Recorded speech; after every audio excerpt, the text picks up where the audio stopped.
Hey guys, I was doing some lock shopping recently and I came across a pretty interesting lock. This happens to be in a U-lock format, which is actually a pretty huge U-lock at that. It's got a big 20 millimeter thick shackle, so not going to have much luck with bolt cutters on that. But the most interesting thing that I found was the keyway was a flat slit, right? And I was like, let's take a look at the keys. So I got the keys, and I realized, whoa, this is a copy of a Cor-key lock.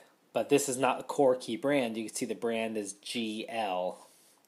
It's a GL magnetic Cor-key lock. And it works exactly the same way. If you're not familiar with how these work, you could see that there's an arrow right here, and it has to match the arrow on the key. And once that's inside, you can push down on a lever, which will release the locking dog and open the lock. So, that's what it looks like inside. It's not, it's not key retaining because there's nothing to grab onto. The key's totally flat. So how this works is the key has a flexible magnetic sheet inside. And this magnetic sheet can be programmed using a computer and some software. So you can delete the key bitting and put a brand new bitting on there. Kind of like a hotel key works. And what happens is there's, in the lock, there are pins. And these pins are binding against a plate. There's going to be a plate with a bunch of holes in it to accommodate the pins. And if you were to put the wrong key, in there, you would not be able to open the lock, because as you push down on the spring mechanism at the back, the pins would be binding against that plate because they're kind of sticking through the holes of the plate.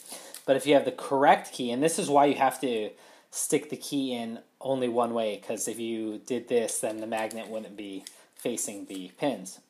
So you'd stick this in, and the magnetic field would align with the pins and push them in a way that they cleared the plate. So now there's no pins poking through the plate, and the plate can be pushed down to open the lock. So that's how that works. A cool mechanism, but not new. You could go check out the Cor-key lock on the internet, but I don't know where you'd get one, especially in a U-lock format. It's probably not very common. I don't know if the Cor-key brand actually makes bicycle U-locks. So let me show you another format that I found using the same mechanism. It is a motorcycle disc brake lock version. Let me bring the camera down. Pretty slick looking motorcycle disc brake lock. It's heavy, feels good in the hand. It's 700 gram. It's got a different keyway though. You see, this is the old key that I was using for the U-lock. It's too big, it won't fit in there. This version uses a skinny version of the key, but same mechanism. The disc brake lock has a shutter in the keyway that the U-lock did not have. But you'll see, stick the key inside, it will repel those pins and to clear the plate. Now I can push the plate down, and that will control the shackle and unlock the lock.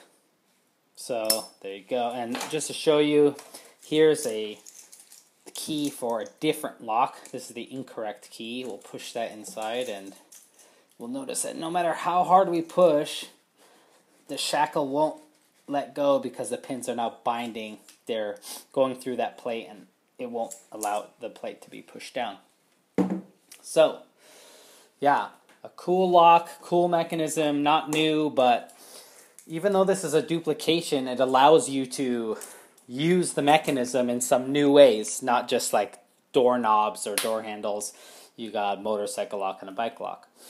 So in the next section, I want to show you my favorite magnetic padlock that I have in my collection. Okay, so here's my favorite magnetic padlock that I have in my collection. It is a official MIWA EC padlock. And this thing is just so cool. It is really, really well made, like high quality. And it's real pretty too, you know. You check out this mirror-like shine on the lock. I love that in a lock, like a nice mirror finish. So, a lot of you are probably familiar with the MIWA EC mechanism. It's another old design. I think the patent for this lock was like filed around 1970.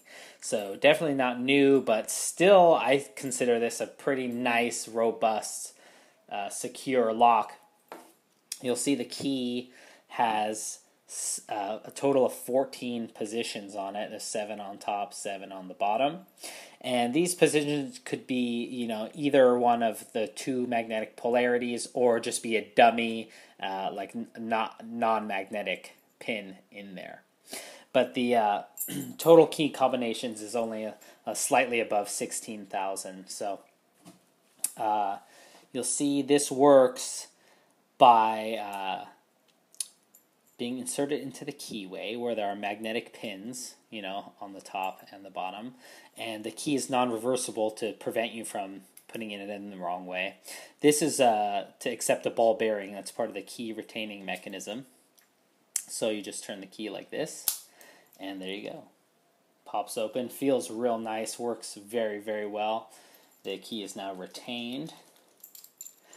And yeah, this lock, you know, this lock is made in Japan, and like I said before, Japanese padlocks are pretty hard to come by, at least outside of Japan. I don't know too many people with this padlock. The only person I know for sure who has it is Mac G&G from keypicking.com, but then again, he has about every padlock on planet Earth, so that's not that surprising. I'm just kind of curious, how many of you guys out there have this padlock? Because this was a real pain for me to find. And when I found it, I was really, really, really happy. So, although it can be decoded, you know, this technology, like I said, is not new. So people have found ways to decode it, and you can use the code to make a makeup key to open the lock. That's not something a regular average Joe is going to be able to do. You could see some masters pull it off if you go to YouTube and you check out some videos by I Am Shotten 360 and Huxley Pig. They've done it, but they are just awesome masters, and they have picked and decoded a lot of things in their life. So yeah, I just wanted to show this off, the official MIWA EC padlock. Thanks for watching, guys.